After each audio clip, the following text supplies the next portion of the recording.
నా మీద నమ్మకం పెట్టుకుని పరమ భక్తితో నేనున్నానని నమ్మి బ్రతికే వాళ్ళ జోలికి వెడితే నేను ఒక రూపాన్ని పొంది వచ్చి చంపేస్తాను.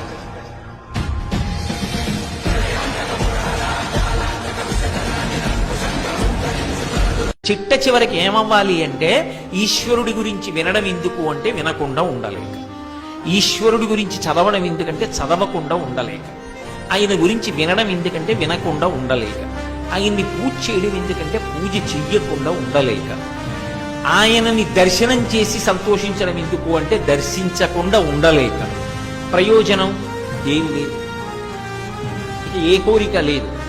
ఆ స్థితికి ప్రయత్నపూర్వకంగా చేరుకో.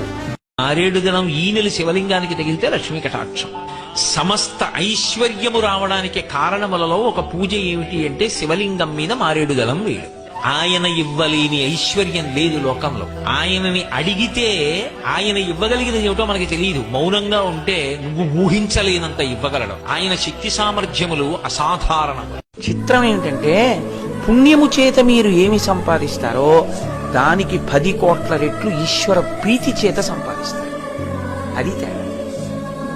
అసలు నిజంగా పరమభక్తుడు అన్న మాట అన్వయం అయ్యేది ఎవరికంటే ఆయన ఏమి దాని వలన నాకు ప్రతిఫలం రావాలని కోరు.